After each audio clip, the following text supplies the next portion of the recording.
নবী আমার ডাক দিয়ে কয়, মা কি পরিমাণ কষ্ট আপনি পেয়েছেন, ছেলের ভালো মন্দ আপনার মাথায় আর কাজ করে না, কি এমন কষ্ট দিয়েছে? আলকামার আম্মু ডাক দিয়ে কয়, নবী গো, আমার কষ্টের কথা শুনলে আপনি নবী স্থির থাকতে পারবেন না। ও নবী গো, আমার কষ্টের কথাটা, করুণ চিত্রটা আমি আপনাকে শোনাতে চাই না, আপনি নবীও কষ্ট পাবেন। নবী আমার ডাক দিয়ে কয়, মা আপনি বলেন বলেন, আলকামা আপনারে কি এমন কষ্ট দিছে, বলবো নাকি আপনাদের? আলকামার মা ডাক দিয়ে কয়, নবী গো,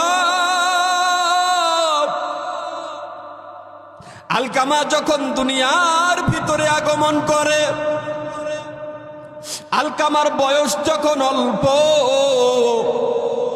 এই আলকামারে আমি পাইয়া আমার আনন্দে বুকটা বইরা যায়। আমি আদর করি গো নবী, আলকামার বাবাও আদর করে। বেশ কিছুদিন এভাবে আদর উল্লাস আনন্দে সংসার চলতেছিল। হঠাৎ কইরা আলকামার বাবা দুনিয়া থেকে বিদায় নিয়ে গেল। আমি মা বিধবা হইয়া গেলাম, আমার আলকামা ছেলেটা এতিম হইয়া গেল। এমন অনেক সন্তান এখানেও আছে, বাপকে ছোটবেলায় হারাইছে, মা জননীকে ছোট্টবেলায় হারাইছে, আছে না নাই? আলকামার মা ডাক দিয়ে কয়, নবী গো, এই সন্তানটারে বাপ হারা সন্তান, আমি স্বামী হারা মহিলা, কি পরিমাণ কষ্ট করে লালন পালন করেছি। সন্তান যখন একটু বড় হলো, এই মুহূর্তে আমি দেখতে পাই মদিনার ভিতর থেকে বিভিন্ন গোত্র থেকে আমাকে বিবাহ করার জন্য প্রস্তাব পাঠানো হয়। ও নবী গো, এই আলকামার চেহারার দিকে তাকাইয়া আমি মা বিবাহ পর্যন্ত করি নাই। এমন অনেক মা আছে ছোট্টবেলায় স্বামী হারায়, শুধুমাত্র সন্তানের একটু সুখের জন্য বিবাহ পর্যন্ত করে না। কথা কোন ঠিক কিনা? আলকামার মা ডাক দিয়ে কয়, ইয়া রাসূলুল্লাহ, আমি মা শুধুমাত্র আলকামা এই এতিম ছেলেটার চেহারার দিকে তাকাইয়া বিবাহ পর্যন্ত করি নাই। আলকামার বুকে জড়াইয়া লালন পালন করছি, ভালোবাসা দিয়েছি। ও নবী গো, আমার এই ছেলে আলকামা যখন সমাজের মাঝে প্রতিষ্ঠিত হইয়া গেল, আলকামা যখন প্রতিষ্ঠিত হইয়া যায়, আলকামা যখন বিবাহের উপযুক্ত হয়, এই আলকামাকে যখন আমি মা বিবাহ করাই, আলকামা শ্বশুর পায়, আলকামা শাশুড়ি পেয়ে গেল। এই আলকামা শ্বশুর শাশুড়ি পাইয়া, আদরের স্ত্রী পাইয়া, আমি মাকে আস্তে আস্তে ভুলতে আরম্ভ করে। এমন সন্তান আমাদের সমাজে প্রতিটা ঘরে ঘরে আছে। কথা বলেন ঠিক না বেঠি? আলকামার মা চোখের পানি সারিয়া ডাক দিয়ে কই, নবী, আলকামা আমারে ভুইলা ঠাইতে আরম্ভ করে। শ্বশুর শাশুড়ির কথা শুনে, বউয়ের কথা শুনে, আমি মাকে পরিচয় দেয় না, মাকে মা বলে ডাকে না। বউয়ের কথা শুনিয়া মা থেকে আমার আলকামা দূরে দূরে থাকে। ও নবী, এই অবস্থাটা দেখিয়া আমি সহ্য করতে পারি নাই। আমার অন্তরটা কলিজাটা ক্ষত বিক্ষত হইয়া গেছে গো নবী। আমি কেমনে কইরা এই দুঃখগুলো ভুলতে পারি বলেন? আল্লাহ তাআলা বলেন, ওয়াকাদা রাব্বুকা আল্লা তা'বুদু ইল্লা ইয়্যাহু ওয়া বিল ওয়ালিদাইনি ইহসানা।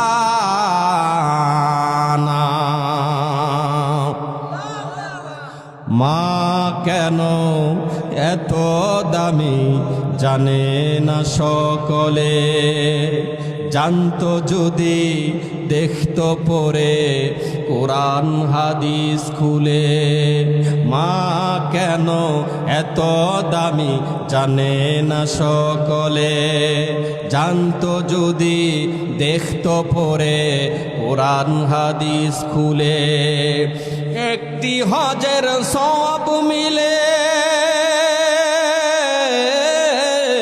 একটি হজের সওয়াব মিলে মাকে একবার দেখিলে।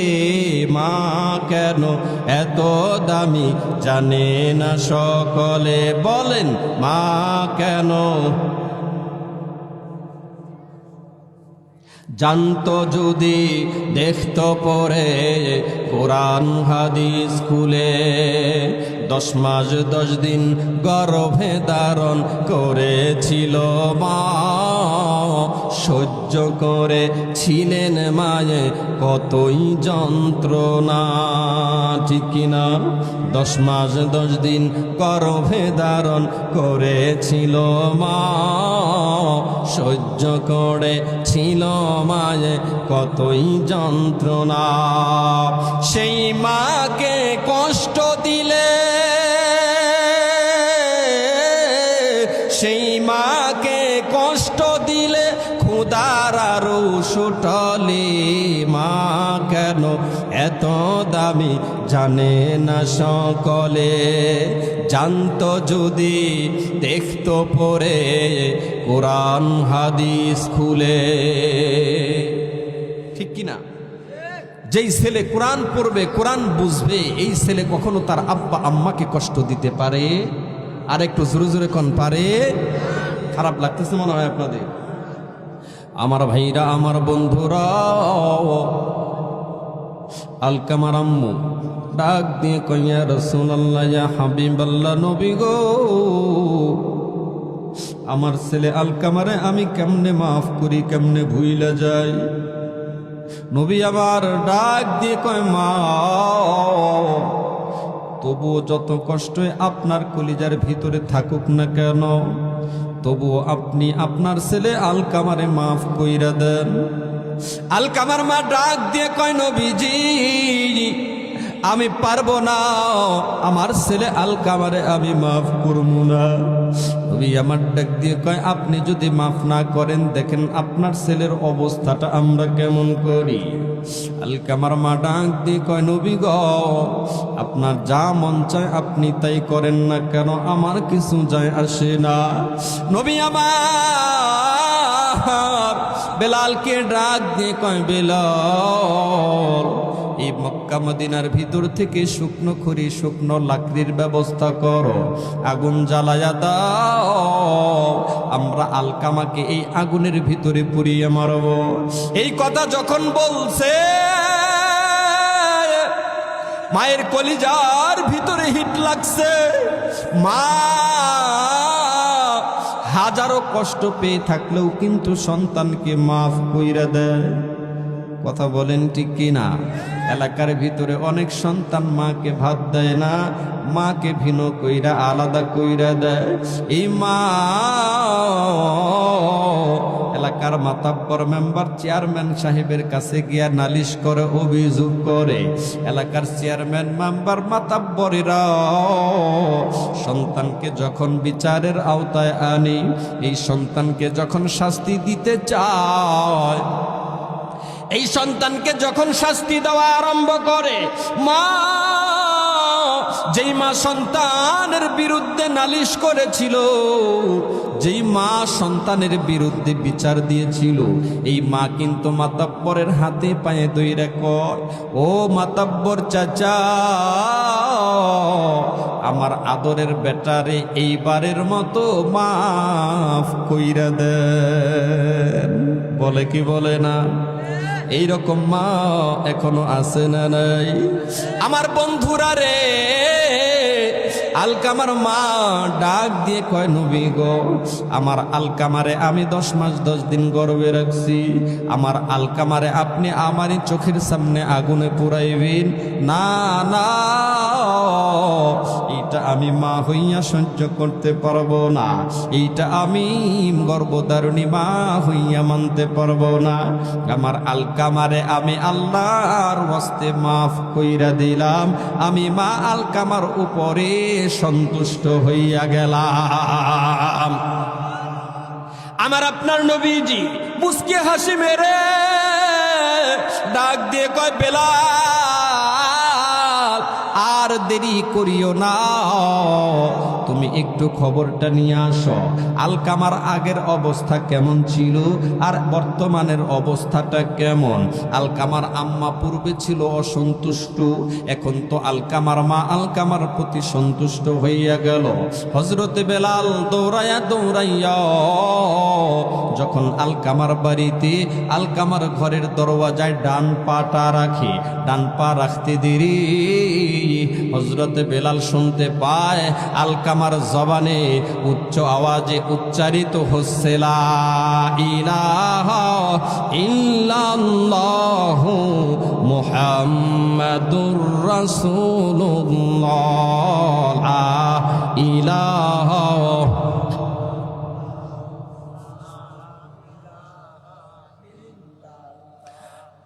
লা ইলাহা ইল্লাল্লাহ, লা ইলাহা।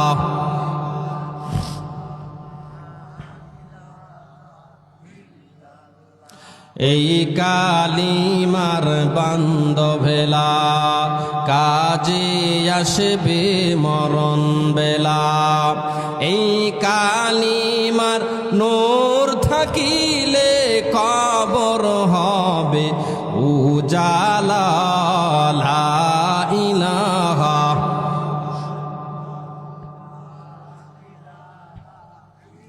লা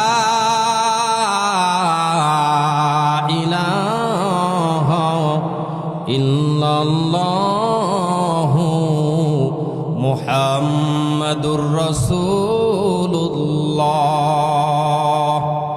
সাল্লাল্লাহু আলাইহি ওয়াসাল্লাম বলতেছিলাম, ইন্নাল জান্নাতা তাশতাকু ইলা খামসাতি নাফার। মনে আছে নাকি আপনাদের? আল্লাহর নবী ফরমান, সাহাবীরা, গোটা পৃথিবীর মানুষ জান্নাতের পাগল, আর জান্নাত হলো 5 প্রকারের মানুষের জন্য পাগল। প্রথম নাম্বার প্রকারের মানুষ তালিল কোরআন, ওই সকল মানুষ যারা কোরআন পড়ে, কোরআনকে মহাব্বত করে, কোরআনকে ভালোবাসে। আমরা কোরআনকে মহাব্বত করি কি করি না? কোরআনকে মহাব্বত করলে আপনি আমি যখন মারা যাব, আপনাকে আমাকে যখন কবরে রাখা হবে, আমার বন্ধুরা, আমাকে আমার সমাজবাসী, আমার পরিবার পরিবেশী আত্মীয় স্বজনবাসী আমাকে কবরে রাখতে দেরি হবে। আল্লাহর কুদরতে, আল্লাহর হুকুমে, কোরআনকে মহাব্বত করার কারণে আমার আপনার কবরটা আল্লাহ জান্নাতের বাগান বানাইতে দেরি করবে না। চিৎকার মেরে বলেন সুবহানাল্লাহ। কেমন করে কোরআনের মহাব্বতকারী মানুষের জন্য জান্নাতের বাগান আমার আল্লাহ তাআলা বানাবে, কবরটা জান্নাতের একটা ঘর বানাইয়া দিবে। মরহুম আল্লামা কারি তৈয়ব সাহেব রহমাতুল্লাহি আলাইহি কুতুবাতে হাকিমুল ইসলামের ভিতরে খুব করুণ একটি তথ্য তিনি লিপিবদ্ধ করেছেন, তুলে ধরেছেন। এই তো আমাদের প্রতিবেশী রাষ্ট্র ভারত, ইন্ডিয়া, ভারতের জমিনে এমন একটা মহল্লা ছিল, যে মহল্লার ভিতরে কোনো কোরআনের জ্ঞানী মানুষ ছিল না, কোনো হাফেজে কোরআন ছিল না, কোনো মাওলানা ছিল না,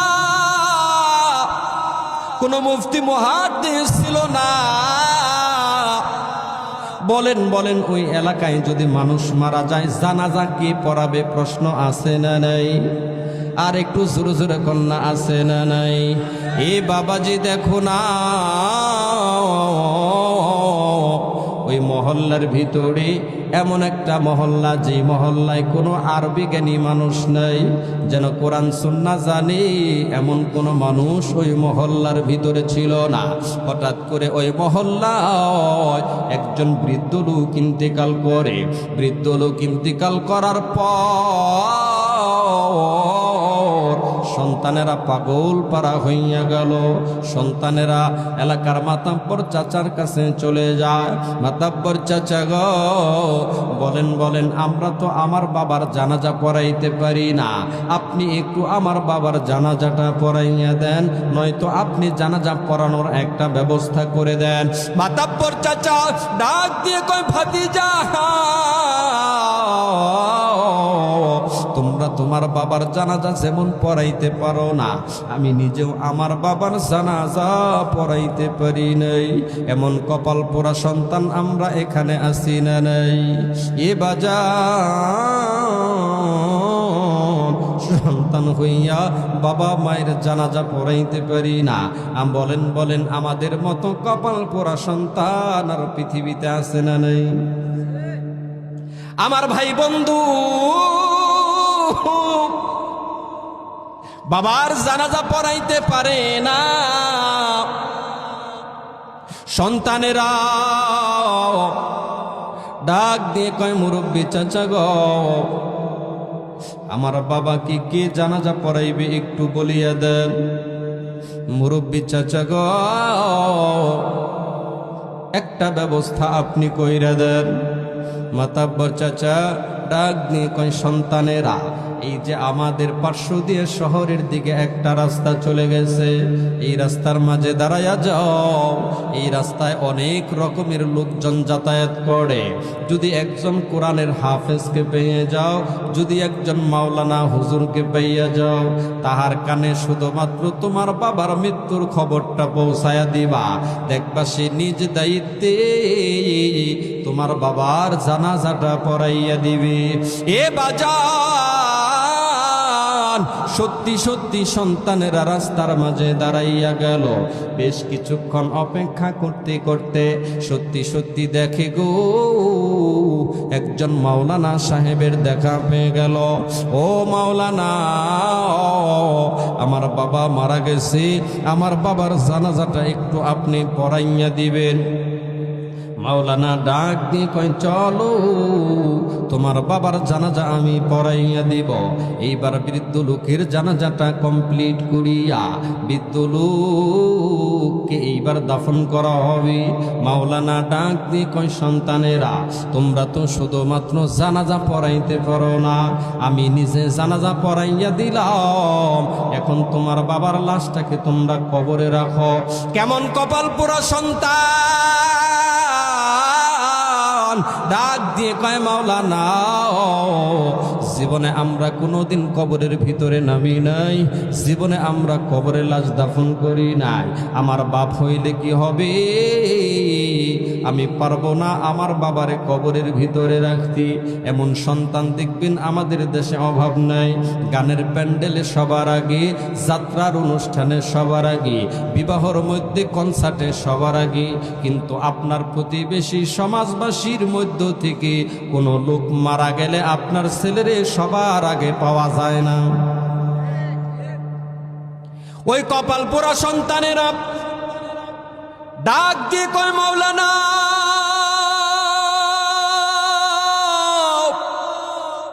আমরা কবরকে বড় ভয় পাই, আমরা কবরে নামতে পারবো না। আপনি কবরে নামে আপনি আমার বাবাকে কফনস্থ করেন, দাফনস্থ কমপ্লিট করিয়া দেন। মাওলানা সাহেব কবরের ভিতরে নামতে বাধ্য হয়ে গেল। এ বাবাজি, মাওলানা কবরের ভিতরে নামিয়া বৃদ্ধ লোকের দাফনের কাজটা কমপ্লিট করিয়া সন্তানদেরকে ডেকে ডেকে বলে, বেটারা শুনো, সব কাজ টু জেড কমপ্লিট হয়ে গেল। এখন শুধুমাত্র তোমরা তোমার বাবার রূহের মাগফিরাত কামনা করো, কবরটারে যেন আল্লাহ তাআলা জান্নাতের বাগান বানাইয়া দেয়, এই দোয়া করো। এই বলিয়া মাওলানা সাহেব শহরের ভিতরে তার অফিসালয়ে চলে যাবে।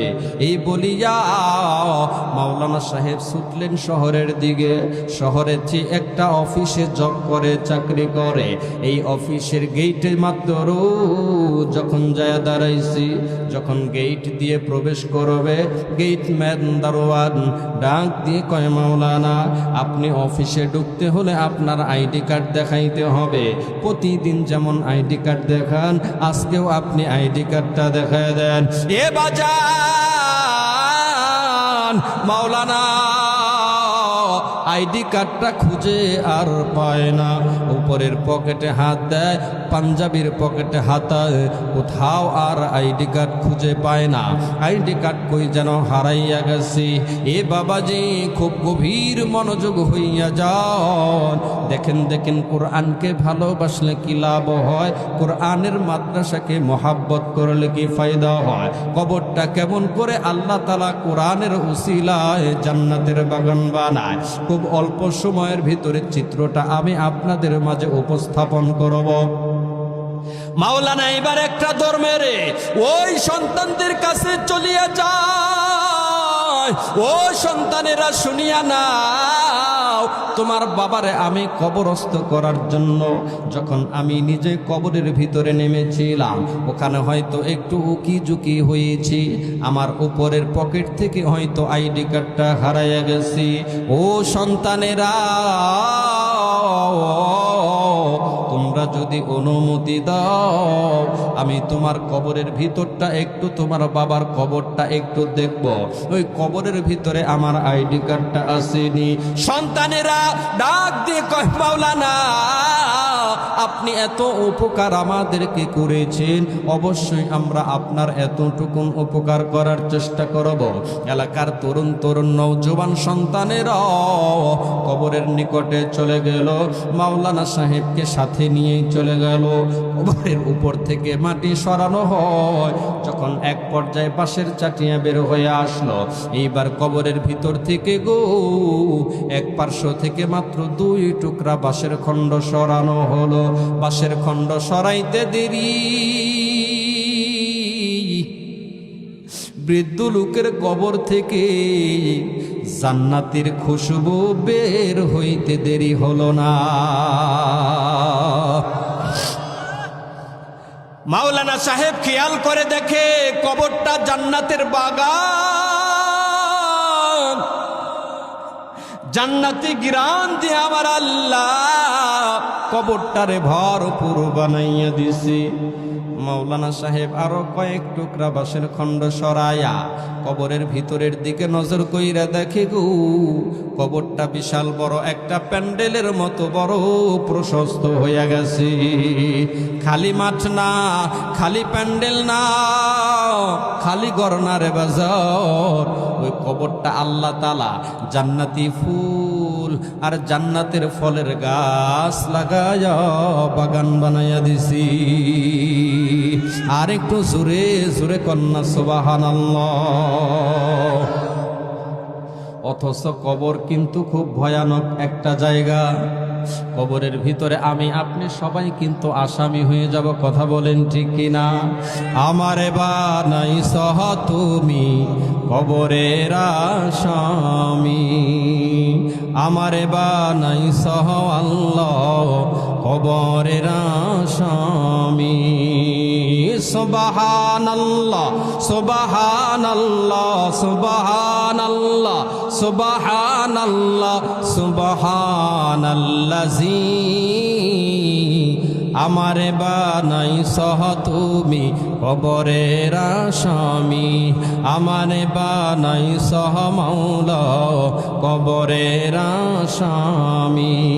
ঠিক কিনা?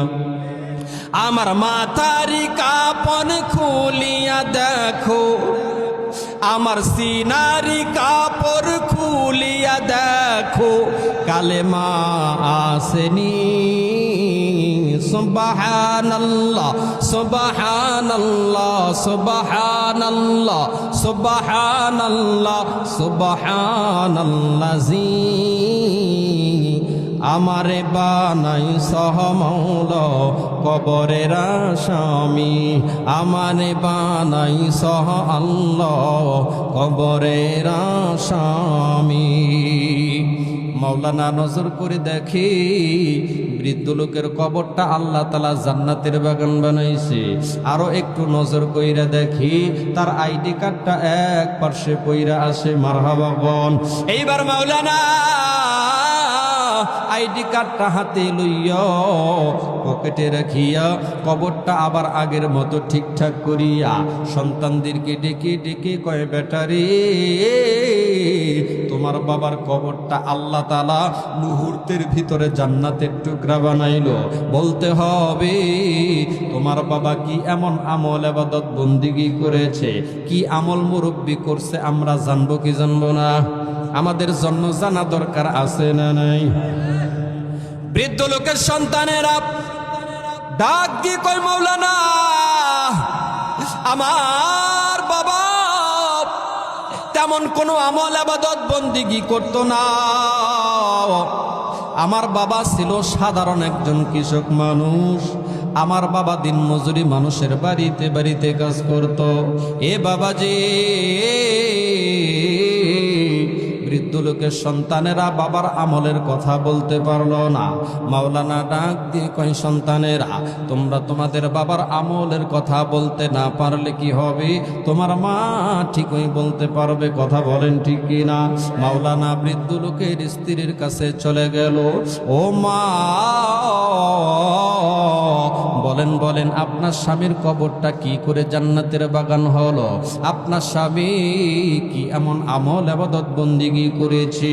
বৃদ্ধ লোকের স্ত্রী, মুরব্বীর স্ত্রী ডাক দিয়ে কয়, মাওলানা আমার স্বামী দুইটা আমল খুব যত্ন সহকারে করেছে। কয়টা আমল? আর একটু জোরে জোরে কন্যা, কয়টা আমল? দুইটা আমল খুব যত্ন সহকারে করেছে। মাওলানা ডাক দিয়ে কয়, মা গো এক নাম্বার আমলটা কি? মাওলানা যখন এই প্রশ্ন করল, বৃদ্ধ লোকের স্ত্রী ডাক দিয়ে কয়, মাওলানা আমার স্বামী ছিল সাধারণ একজন কৃষক মানুষ, কিন্তু আমার স্বামীর একটা স্বভাব ছিল। আমার স্বামী কোনো শিক্ষিত মানুষ ছিল না। আমার স্বামী ছিল সাধারণ একজন কৃষক মানুষ। আমার স্বামী ছিল একজন রাখাল মানুষ, মানুষের বাড়িতে দিন মজুরি কাজ করত। ও মাওলানা, সারাদিন কাজকর্ম করিও রাত্রে যখন বাড়িতে আসতো আমার স্বামী ওই যে দেখেন গো আলমারির উপরে একটা বই দেখা যায়, একটা কিতাব দেখা যায়। ওই কিতাবটারে বুকে জড়ায়, ওই কিতাবটারে মোহাব্বত করে, ওই কিতাবটারে চুমু খায়, ওই কিতাবটারে আসমানের দিকে উঁচু করিয়া ডাক দিয়ে কয়, আল্লাহ ইহতেরা কালাম মাই তেরা গুলাম। মাওলানা ডাক দিয়ে কয়, মা ওইটা কোন কিতাব, ওইটা কোন বই? আমি দেখতে চাই, আমি ধরতে চাই। বৃদ্ধ লোকের স্ত্রী ওই বইটা মাওলানার হাতে তুলে দিল। মাওলানা বইটা খুলিয়া দেখি গো, এইটা দুনিয়ার মানব রচিত কোনো বই না, এইটা দুনিয়ার মানব রচিত কোনো গ্রন্থ বা কিতাব নয়। এইটা হলো আমার মাওলা পাকের পক্ষ থেকে নাজিলকৃত 30 পারা আল কুরআন। কিতাবুন আনজালনাহু ইলাইকা লিতুখরিজান নাসা মিনাজ যুলুমাতি ইলান নূর।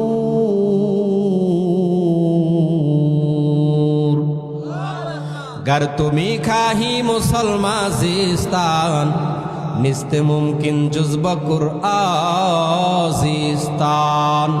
चिस्ते कुरआ आई कलामे हक शनास रोनुमाये रब्बे नस आमुद बनास हरफे हरफश रस्ते दरबर मानाई मानाई दर मानाई दर मानाई चंद खानी हिकमते यूनानिया हिकमते कुरआनिया राहम बखा बलू है अव्वल अलिफ बाता नखानी से कुरआदर से खंदन काई तुआनी। अल्लाहु আকবার বলেন। আমার ভাই বন্ধু বৃদ্ধ লোকের স্ত্রী ডাক দিয়ে কয় মাওলানা, এইটা হলো আল্লাহ তাআলার পক্ষ থেকে নাজিলকৃত আর কোরআন। এই কোরআনকে আমার স্বামী বড় মোহাব্বত করত। এই কোরআনটারে আমার স্বামী অনেক বেশি ভালোবাসতো। আমরাও কোরআনকে ভালোবাসতে চাই কি চাই না? আমরা কোরআনকে মোহাব্বত করি কি করি না? এ বাজার, এমন অনেক মানুষ আছি বৃদ্ধ হইয়া গেছি, চুল দাড়ি লাল হইয়া গেছে, সাদা হইয়া গেছে, এখনো পর্যন্ত কোরআনটা সহি শুদ্ধ কইরা পড়তে পারি না। আসি না নাই? বাবাজি, মাওলানা কোরআনটার হাতে লইয়া ডাক দিয়ে কয়, মা আমি বুঝতে পেরেছি, আমি জানতে পেরেছি আপনার স্বামীকে এই কোরআনকে মহাব্বত করার বিনিময়ে আপনার স্বামীর কবরটা আমার আল্লাহ জান্নাতের বাগান বানাইয়া দিছে।